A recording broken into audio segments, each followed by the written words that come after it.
పరిశుద్ధ గ్రంథం నుండి అపోస్తులుడైన పౌలు కొరింథీయులకు రాసిన 2వ పత్రిక 12వ అధ్యాయం చదువుకుందాం. ప్రార్థన. యేసయ్యా, దయామయుడా, కరుణామయుడా, నీకే స్తుతులు, స్తోత్రాలు, వందనాలు చెల్లిస్తున్నాం ప్రభా. ఇదిగో తండ్రి, ఈ సమయంలో తండ్రి మేమందరం కూడా ప్రభా నీ వాక్య ధ్యానానికే తండ్రి ముందుకు పడుచుండగా ప్రభా మమ్మల్ని తండ్రి నీ జ్ఞానంతో నింపుమని యేసయ్య పరిశుద్ధ నామం అడిగి వేడుకుంటున్నాం మా తండ్రి, ఆమేన్. పరిశుద్ధ గ్రంథం నుండి అపోస్తులుడైన పౌలు కొరింథీయులకు రాసిన 2వ పత్రిక 12వ అధ్యాయం చదువుకుందాం.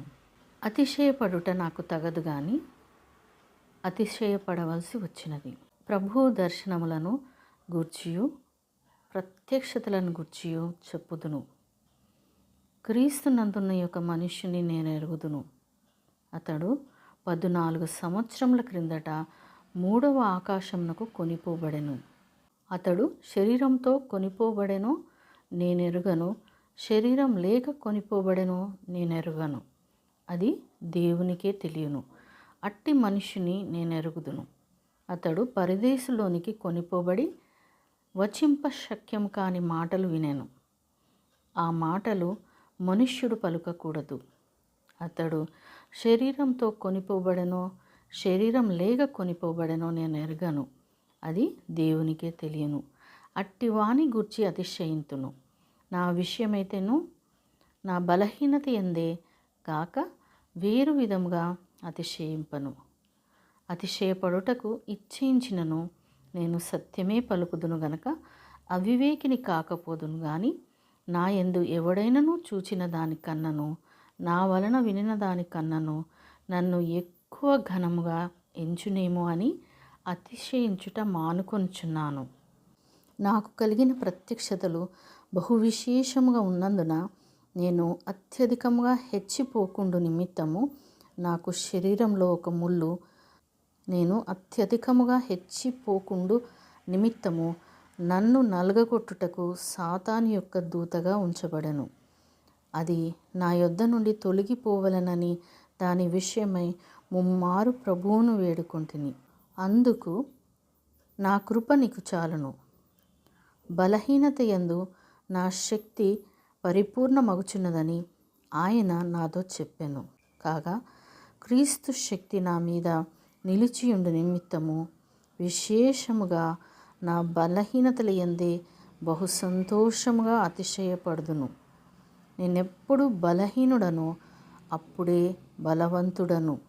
కనుక క్రీస్తు నిమిత్తము నాకు కలిగిన బలహీనతలలోను, నిందలలోను, ఇబ్బందులలోను, హింసలలోను, ఉపద్రవములలోను నేను సంతోషించుచున్నాను. నేను అవివేకినైతిని, మీరే నన్ను బలవంతం చేసితిరి. నేను మీ చేత మెప్పు పొందవలసిన వాడను. ఏలయనగా నేను ఏ మాత్రపు వాడను కాకపోయినను మిక్కిలి శ్రేష్ఠులైన ఈ అపోస్తుల కంటే నేను ఏ విషయంలోనూ తక్కువ వాడను కాను. సూచక క్రియలను, అద్భుతములను, మహత్కార్యములను చేయుట వలన అపోస్తులుని యొక్క చిహ్నములు పూర్ణమైన ఓరిమితో మీ మధ్యను నిజముగా కనపరచబడెను. నేను మీకు భారముగా ఉండకపోతినను విషయంలో తప్ప మరి ఏ విషయంలోనూ మీరు ఇతర సంఘముల కంటే తక్కువ వారైతిరి. నేను చేసిన ఈ అన్యాయంను క్షమించుడి. ఇదిగో ఈ 3వసారి మీ యొద్దకు వచ్చుటకు సిద్ధంగా ఉన్నాను. వచ్చినప్పుడు మీకు భారంగా నుండను.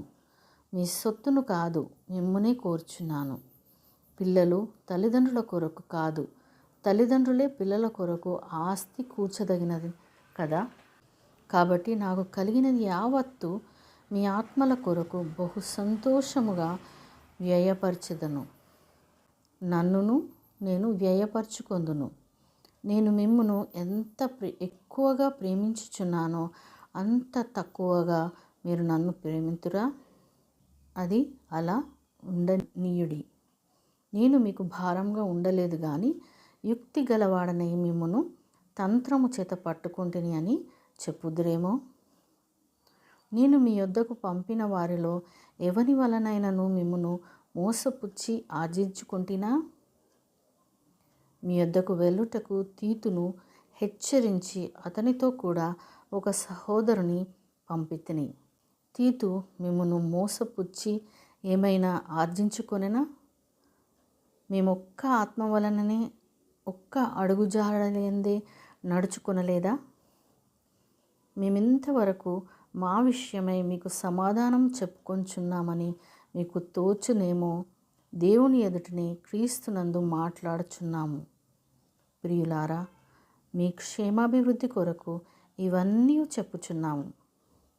ఎందుకనగా ఒకవేళ నేను వచ్చినప్పుడు మీరు నాకిష్టులుగా ఉండరేమో అనియు, నేను మీకిష్టుడనుగా ఉండనేమో అనియు, ఒకవేళ కలహమును, అసూయయు, క్రోధములను, కక్షలను, కొండెములను, గుసగుసలాడుటను, ఉప్పొంగుటలను, అల్లర్లను ఉండునేమో అని, నేను మరలా వచ్చినప్పుడు నా దేవుడు మీ మధ్య నన్ను చిన్నబుచ్చునేమో అనియు, మునుపు పాపము చేసి తాము జరిగించిన అపవిత్రత, జారత్వము, పోకిరి చేష్టల నిమిత్తము మారు మనస్సు పొందని అనేకులను గూర్చి దుఃఖపడవలసి వచ్చునేమో అనియు భయపడుచున్నాను.